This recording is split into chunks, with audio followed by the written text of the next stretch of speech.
சரி, நம்மளும் சொந்த கால்ல நிக்கலாம், ஏதாவது சம்பாரிக்கலான்னு நான் முடிவு பண்ணும்போது, என் பையனுக்கு வயசு 2 1/2.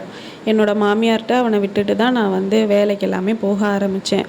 எனக்காக அவன் எவ்வளோ சாக்ரிஃபைஸ் பண்ணான் அப்படின்னு யோசிச்சா, அத சொல்றதுக்கு வந்து வார்த்தைகளே இல்ல. எனக்காக அவ்வளோ சாக்ரிஃபைஸ் பண்ணியிருக்கான்.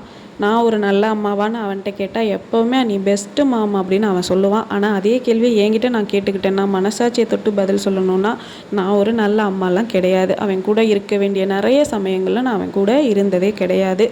நான் இதுக்கு முன்னாடி இந்த ஒர்க்க ஃப்ரீலான்சிங்கா பண்ணிகிட்டுருந்தேன். நெக்ஸ்ட்டு ஸ்டுடியோ ஸ்டார்ட் பண்ணி எனக்கு வந்து 2வது வருஷம். அவன் அப்ப தான் 10th ஸ்டாண்டர்ட் உள்ள போறான். அவன் கூட நெறைய ஸ்பெண்ட் பண்ணி ஆக வேண்டிய நேரம் வந்து எனக்கு வந்துச்சு. சரி, நம்மளோட கரியரா? அவனோட ஃப்யூச்சரா? அப்படின்னு நான் யோசிக்கும்போது, நான் கொஞ்சம் கூட யோசிக்காம நான் அவன் கூட தான் இருக்கணும்னு முடிவு பண்ணேன்.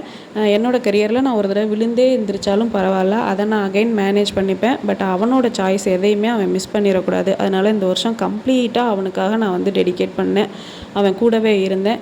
இன்னைக்கு கூட அவனுக்கு வந்து மேக்ஸ் வந்து பப்ளிக் எக்ஸாம். இந்த பிரைடு வந்து பிரம்ம முகூர்த்தம் பிரைடு. நைட்டு 12 மணிக்கு தான் ட்ராவல் பண்ணி மண்டபத்துக்கு போனேன். அங்க வந்து ஒர்க்க ஸ்டார்ட் பண்ணுறதுக்கு 2 மணி ஆச்சு. ஒரு 4:30க்குலாம் ஒர்க்க முடிச்சு குடுத்துட்டு, அங்கேருந்து மறுபடியும் கிளம்பி ஒரு 6:30 போல் வீட்டுக்கு வந்தேன். அகைன் அவனை கிளப்பி 8 o'clockலாம் ஸ்கூலில் கொண்டு போய் விட்டுட்டேன். எனக்கு இப்போ கொஞ்சம் திருப்தியா இருக்கு.